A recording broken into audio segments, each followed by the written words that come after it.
blast spread, things like that. You know, you just keep going and you just try to make it rock steady.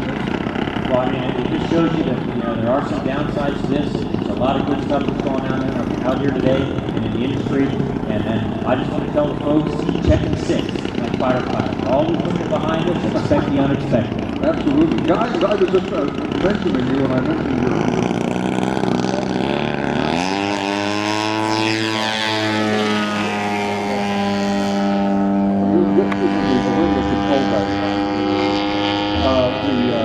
you won that Red Bull Air Race International thing, but 3 times. And I mean, people saw you on television a lot of times, never knew it was you. True. Yeah, these airplanes are amazing, so I'm watching this. But yeah, right here is where we practiced and trained and put together the Red Bull Air Race airplane. We did a lot of training. These RC guys are amazing. I'll tell you, I watch these things fly, and I think about the G-forces, and boy, are they lucky there's no pilot on them. And so these are far from toy airplanes. These are model planes, and it requires a pilot to fly them. And as we were just watching, Tim Justice was flying UAVs, among other things. This is an unmanned aerial vehicle. Only you don't punch buttons and let it do it. You've got to do it by hand. The same precision that unmanned aircraft and Tim just showed you is exhibited by these guys, obviously doing radio control. But to me, the power and the forces that are on these little RC aircraft is phenomenal compared to what we do on the full-scale aircraft. And this is a Sukhoi, and it's, you know, when you look at it, take off, you swear that is quarter size or third size. I mean, it's big. Right, it's either quarter or 1/6, but the detail is perfect. And I've been at air shows before, and I looked up, I saw this airplane tumbling through the sky, and I'm just going, my gosh, how can the pilot stay conscious? And then you come to find out it's an RC. These are rolling circles right here, one of the most difficult maneuvers to do in the aerobatic community. I talk about walking and chewing gum and about 6 other things at one time, but we're using all the flight controls. There's a double snap roll. You know, the airplane can pull up and go vertical. Again, it needs a pilot on the ground to do all this. The pilot on the ground is the airplane sometimes is going away from you, sometimes towards you, and the only couple of times that I've tried to, you know, use the beginner's RC, and they had to lock me out to save the airplane, but the beginners. Yeah, here's a Cobra maneuver where he just pitches it up. It's just hanging on that propeller, much like a helicopter. There's no wings generated for it. This is all thrust. So the horsepower or the actual thrust off of that little air engine right there is very much like that. These guys that come talk here, we're done. I'll tell you the latest thing that happened. That's just amazing. There's no other and then he just flies it up, just like nothing. I say, there's aerodynamics off the prop. Oh, man, that's so beautiful. So you're going to get out there and fly, and your wife is going to be up there with me, so I understand. Right, I'll send Julie, my wife, up. She's an airline pilot, helicopter pilot, aerobatic pilot. You know, been on the U.S. aerobatic team. Just a great lady, mother of my 2 kids. Little child. I've never seen a shy airline pilot in my life. She flies what, 767? She flies 76s for United. She's also the first female test flight for the U.S. Army of helicopters. Inverted flat spin, guys. You literally screw the airplane into the air and then bring it back out. Amazing. I'm going to go get ready, Frank. Everybody, you're in good hands here with Frank Kingston Smith. Thank you. Thank you very much. Mike Mangold, who is going to be flying for us in that beautiful L-29 out there in front of us. Is that your race plane?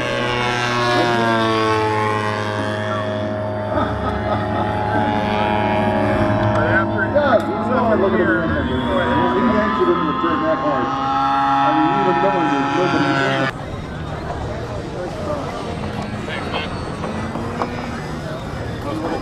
What's that? No possible.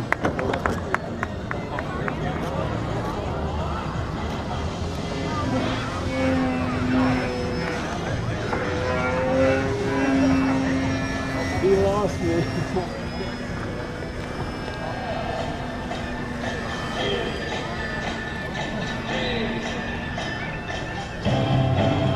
Can I get the airport manager over to the announcing stand, please? Can I get the airport manager to the announcing stand? Hold, please.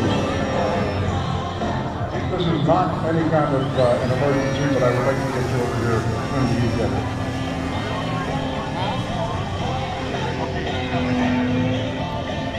What in the devil is that that's flying out there? What is it? Looks like a guy wearing a yellow shirt and jeans. What?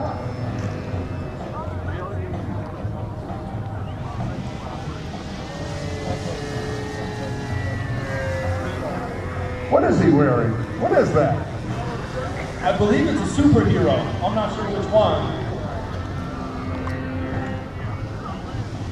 Yeah, I just flew. That's a Yak 54.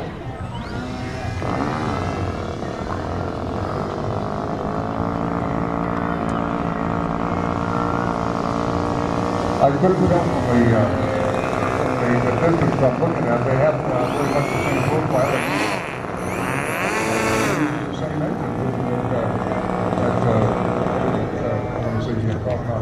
It's a huge radial. That's all. Yeah, no, I forget what it is now. That awful, because I haven't worked with one in the past couple of years. But yeah, now what? Now about this thing? What is this? This is something someone who created at home. There's a lot of people that go on the internet and post plans and stuff like this. Basically, this is just light Depron foam, about 6 millimeters thick, and he has a small lithium battery and a small electric motor. And the great thing is nowadays with electric powered airplanes, create enough power to make it fly. You know, a lot took off. I mean, I'm still thinking, oh, it's the RC guys. Look at that. Yeah, it's a 27-pound airplane with an engine that will fly a 50-pound airplane. Wow. I've seen them fly, I'm watching here. Now, who's this who's flying right now? This is a gentleman that's always looking for you guys.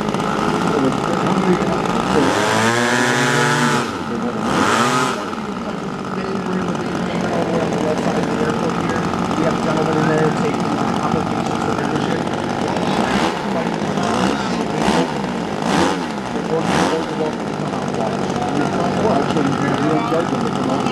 No, that's great. You come out on this thing because it's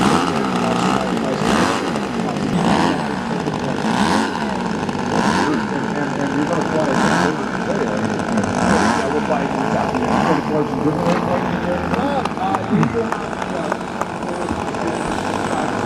No way. Oh, yeah. We got to have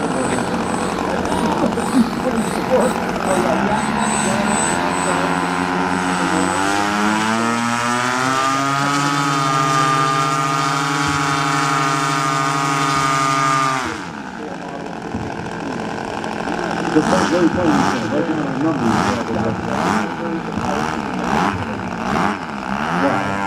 Can we make sure that Here it goes right here. Next one.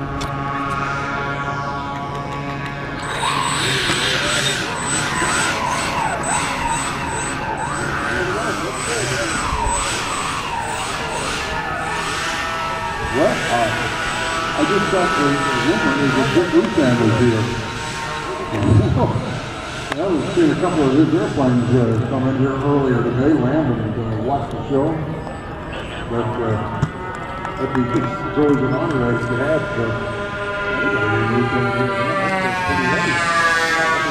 We're looking at a B-25 here. Yeah, we have a B-25 flying also. The B-25 flies on 2 nitro motors. We just had Aaron here on the right take off with the B-24. Now the B-24, that's an electric airplane. That's an electric. That's an electric airplane. It runs on 2 outrunner brushless motors with 2 battery packs that supply about 14 volts of power to each motor. You know, we're going to fly a B-25 here later today from Plains of Fame. Yeah, I see it sitting out there. Got to get pictures of them together. That's beautiful. The spear's hanging out. Now, don't think he has retract on. The B-24 is also the time. He has my free time. I'm sorry, I just think that's humorous. That's, wow, look at that. Like I said, that's the great part. There's something for everybody to fly. Every budget, every style. Helicopters, airplanes, gliders, flying saucers. I knew people, I met people years ago, no longer with us, that flew B-24s out of Europe. And when they called it old slutting rocket, it really looked like it was about to lay an egg, you know, the high mounted wing and just the way it looks when it's on approach, it looks like it's going to lay an egg. Yeah, I'd like to see a B-24 do that. Intentionally. You have a little bit more power than we did, I would like to think.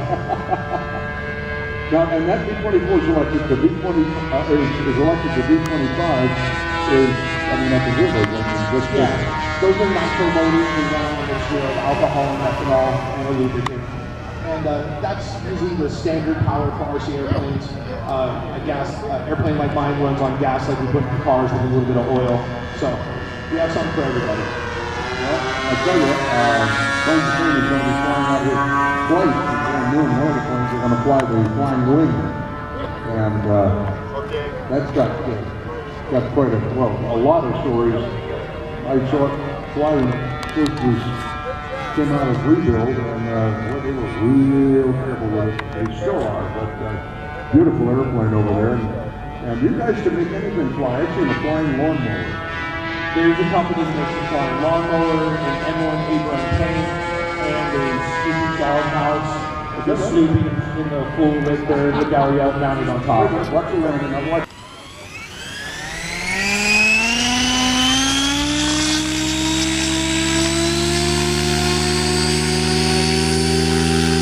Okay, oh cool. We're going to watch the radio controlled helicopter again. Let me, these microphones have a secret to turn them on. I just learned it. There you go. Thanks, sir. This is Aaron from our public once again. He's trying to call a Ryan 700. This is electric once again.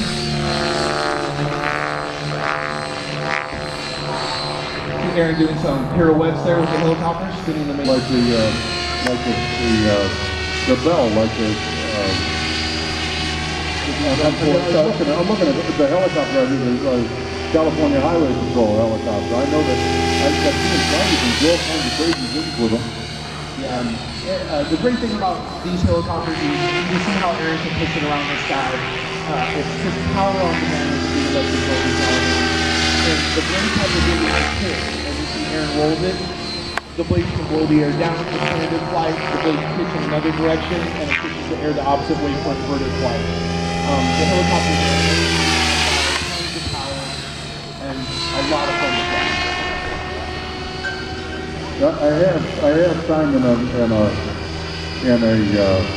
Ranger and a Long Ranger, and I always admire the guys. I always admire the guys that do these in the movies, like these in the movies, because that's got to be scale flying, scale speed. Actually, there were a couple of gentlemen that do that. Actually, I've met down in the Fleet Airwolf for the show a couple times. Oh, sure. And really super nice guy, and I asked him about that. And it's very controlled flying. It's very scale flying. You're in a tight confined area. It takes a lot of talent to do it. It takes a lot of talent to do what Aaron's doing right now. The thing about the helicopter is the profile is very slim. You can see things very easy. In the head and the rotor of this helicopter is actually a steel spindle that holds the blades on 6 millimeters in diameter. And they've been known to snap them. Oh, good. Here we have the Aaron coming into a real controlled landing here, set the helicopter down, and let the big guys, full scale guys have the show again. Thank you very much.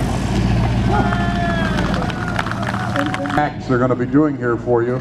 They're actually going to fly twice here before noon after we are finished with the flying. I don't want to make a mess of here.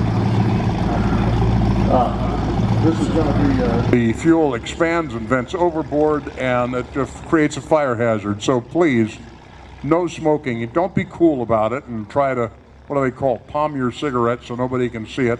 They see the smoke coming out of your wrist. And we do have boiled food and few supplies. Chenault's Tigers shot down 286 Japanese across the $45,000. the war on all fronts in Europe, the Pacific, Africa, and in Russia. Go final. Slow it down. Slow it down. What are we doing? Put it down nice and easy. There you go. Well, we are doing it again, only bigger and better for you. So the B-25 is the first out. The P-51, wave to them. Go ahead, wave to them. They're perfectly happy to have that, and they wave back at you too. Look at that, see? There'll be my favorite, the Corsair, the F-4U, or the F. Depends on who built it. Man, look at that. And then we follow that with a T-38. Here right now. You guys happy with everything? Wow.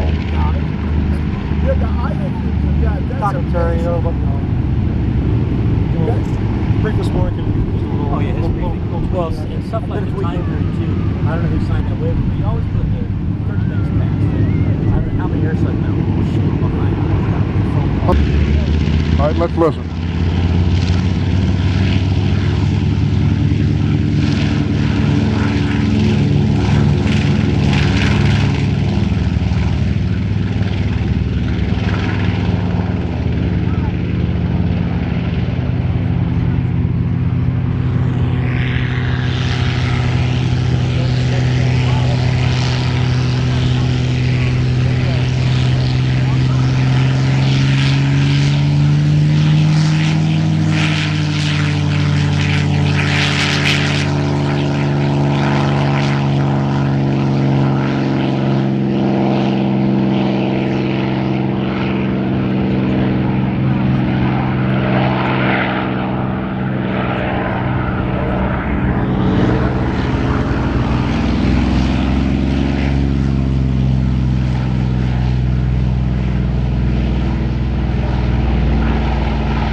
Make you a believer.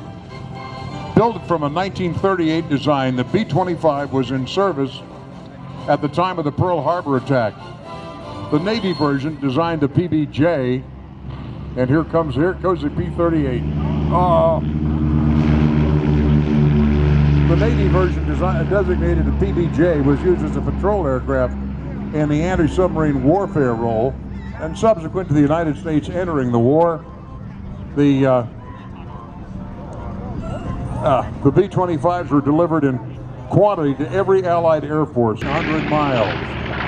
Although the B-25 had been built by a company with no previous experience at building a twin-engine aircraft, let alone a bomber, the B-25 was the most produced and was called the best combat aircraft in its class and served with distinction in every operational theater of the war. It was in the B-25B that Lieutenant Colonel James H. Jimmy